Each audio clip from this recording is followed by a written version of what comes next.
This is Bill Ryan from Project Camelot and Project Avalon, and the date is the 16th of February 2010, and this is a bit of an unusual video presentation here because I'm taking the step of making a video as an interpretation and as a commentary on an audio interview which we did with an important witness who came and reported his story to Project Camelot a little while ago, about a couple of weeks ago. And as with many of our witnesses, this person wanted to remain anonymous, but he has agreed that we transcribe the audio, and so we've got this as a transcript. Our source attended a number of meetings with senior Masons,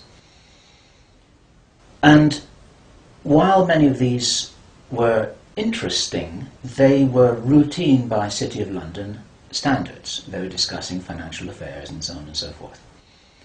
And then in the June 2005, he attended another meeting that he thought was going to be a routine meeting, but actually this was something rather unusual, and he realized it was unusual as soon as he arrived. It starts with Israel attacking Iran. Now, this hasn't happened yet. There have been a number of indications that there are forces which are trying to push this into happening. You've only got to follow the news for the last 2 years to realize that the public is being prepared for a justification for this kind of thing. Iran is being set up as being the bad guys that deserve something to happen to them, and so on and so forth. Now, that's going to be the start of what is like the opening gambit in a big chess game. And the plan is to provoke Iran or China to retaliate. And our guy, our source, who is a military man, is privately as convinced as he can be, although this has never been made public and this is not publicly known, that Iran does have nuclear weapons. He believes that they have been provided by China behind the scenes. And all of this is intended because it's all right with these controlling forces that Iran has nuclear weapons, because they want them to be used. The plan is for either Iran or for China to retaliate after Iran is struck with a nuclear weapon. At that point, there will be a limited nuclear exchange in the Middle East, followed by a ceasefire. He heard this being planned in this meeting. This is being choreographed. It's like the script for a movie. This is exactly what's intended to happen. And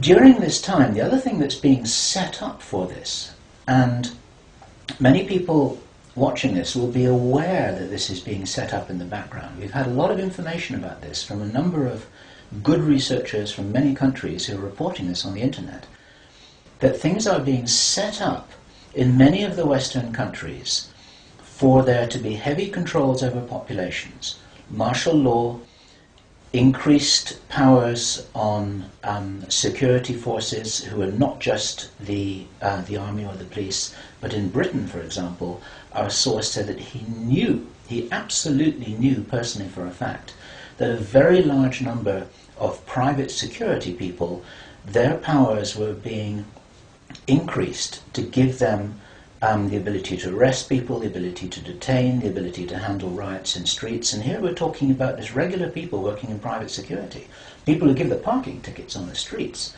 Their powers are being increased in the same way. A few weeks ago, but a few months ago now, I had a letter from a traffic warden somewhere in Britain. He's still a traffic warden, so I won't say who it was.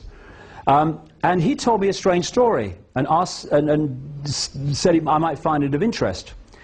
He said he was called, he'd been a traffic warden for a long time, nice chap.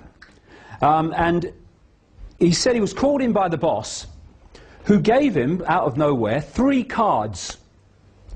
One was a card that gave him authority to be a traffic warden, fair enough. But the second card was what they call a PACE card. And on it are the words that you have to say, that a policeman says, to arrest somebody. You do not have to say anything but anything you do not say. That one. It's called a PACE card. And the third card, was his authority to enter private property. Of course he's going, hold on a second, what's going on? I'm a traffic warden, I give tickets for parking, I don't want these. And the boss said, go away and put him away until further notice. A few days later, he's with a group of traffic wardens near the police station, and an old friend of his, he hadn't seen him for a while, he was a policeman, walks out of the police station with a briefcase, walks over and makes conversation with the traffic wardens, you know, there, and then towards the end he said to this guy, who's the old friends, he called him over and he said, I want to tell you something. About 4 or 5 times in this conversation the policeman said, don't tell anybody else, and don't repeat this whatever you do. This policeman said that he had been designated to do a job in that county, and there was someone like him in every other county. He said his job, and his fellow officers around the country, was to prepare for a coming war. That this war was expected to trigger enormous civil unrest in Britain, and that the military and the mainstream police force would be overwhelmingly focused on dealing with the civil unrest. Therefore, people like traffic wardens, private security firms, and CCTV operators, etc., were going to be brought forward to do the jobs that the mainstream police force were currently doing, but would be tied up with over this civil unrest. He said, that's why you have been given these cards. A few days after this letter arrived, and I talked to him and he sent me the cards and I saw them and sent them back so he wouldn't get found out, I picked up the newspaper to see that traffic wardens were being redesignated civil enforcement officers and being given greater powers. In this rollout of this crazy scenario, where it is intended that there will be a limited nuclear exchange in the Middle East, the idea is that as the world looks upon this with horror, then they will demand from their governments that there are heavy controls over travel, over communication, over people who meet, over people who protest in the streets. They want to make sure that they don't have crazy bombers on aeroplanes, crazy bombers in the shopping malls. They want to make sure, and because people will be driven into fear by this, they'll request and demand and insist on heavy controls from their governments, which will be justified. And this is where you're going to kind of get the martial law situation in all the Western countries. It's intended as a justification. All of this is just the start of something, because this story gets much bigger, and it's pretty horrifying. And if watching this now you're feeling a little bit shocked, this is how I was feeling when I heard this information, and this is how our source was feeling when he was hearing this information in this meeting, because this is just the beginning. Now, during the time of this ceasefire, everyone's shocked, everyone's frightened, everyone's really terrified about where this is going to go. There are all kinds of heavy controls over populations everywhere. And then the next thing that happens in this chess game that's being played is that biological weapons are released on China. He heard this being discussed in this meeting.